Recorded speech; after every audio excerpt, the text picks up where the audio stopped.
नमस्कार, मुद्दा गरम में देख रहे हैं आप और आपके साथ मैं हूं अर्पिता। सीधे रुख कर लेते हैं। प्रेस कॉन्फ्रेंस कर रही है बीजेपी बिहार के चुनावों पर। चुनाव लड़ रही है, पप्पू यादव जी की पार्टी चुनाव लड़ रही है, पुष्पम प्रिया जी की पार्टी चुनाव लड़ रही है, उपेंद्र कुशवाहा जी की पार्टी चुनाव लड़ रही है, ओवैसी जी की पार्टी चुनाव लड़ रही है।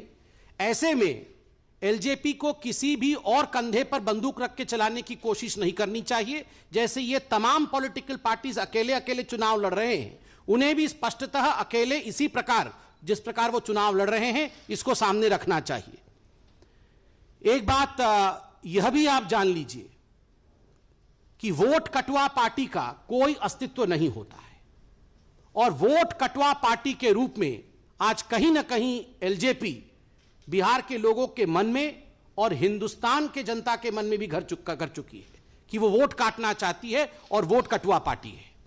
बंधुगण, आज भारतीय जनता पार्टी के इस बहुत महत्वपूर्ण स्थान से ये हम बता दें कि अक्टूबर 28 से जो चुनाव 3 फेज में बिहार में होने वाले हैं, उस बिहार के चुनाव में 3/4 बहुमत के साथ 3/4 मेजॉरिटी के साथ भारतीय जनता पार्टी, जेडीयू, हम और वीआईपी, ये जो हमारी गठबंधन एनडीए की है, हमारी सरकार बनने वाली है।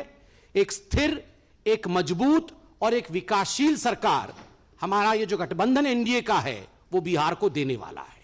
कोई भी स्थान कंफ्यूजन के लिए नहीं है और किसी के मन में रत्ती भर भी संशय नहीं हो, इसलिए पार्टी ने इन विषयों को स्पष्टतः आपके सामने रखा है। बहुत बहुत धन्यवाद। I would request you for questions only pertaining to gold scam to the respected minister. Thank you.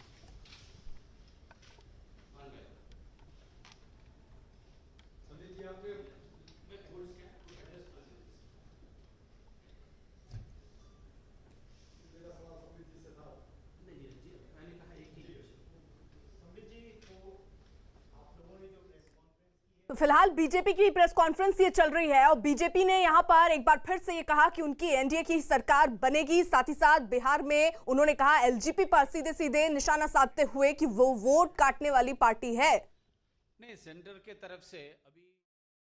और अब बात बलिया की। बलिया गोलीकांड में मुख्य आरोपी धीरेन्द्र सिंह का बचाव करने वाले बीजेपी के विधायक सुरेंद्र सिंह ने पूरे मामले की सीआईडी जांच की मांग की। सुरेंद्र सिंह पहले ही यह दावा कर चुके हैं कि धीरेन्द्र सिंह ने आत्मरक्षा में फायरिंग की थी और उनका आरोप है कि मामले में पुलिस निष्पक्ष काम नहीं कर रही है। यानी वो लगातार इस बात को कह रहे हैं कि पुलिस को निष्पक्ष इस पूरे मामले पर जांच करनी चाहिए। सीबीसीआईडी जांच की मांग उन्होंने की है और इसी के साथ साथ वो सीधे सीधे तौर पर बचाव में उतर आए हैं। बेहद करीबी माना जाता है वो शख्स। और इस बीच बड़ी खबर बलिया कांड से ये जुड़ी हुई सामने आ रही है। बलिया गोलीकांड में मुख्य आरोपी धीरेन्द्र सिंह का बचाव कोई और नहीं कर रहा है, बीजेपी के विधायक सुरेंद्र सिंह सामने आए और उन्होंने पूरे मामले की सीबीसीआईडी जांच की मांग की। सुरेंद्र सिंह हालांकि ये पहले ही दावा कर चुके हैं कि धीरेन्द्र सिंह ने आत्मरक्षा में ये फायरिंग की है और उनका आरोप है कि मामले में पुलिस निष्पक्ष काम नहीं कर रही है।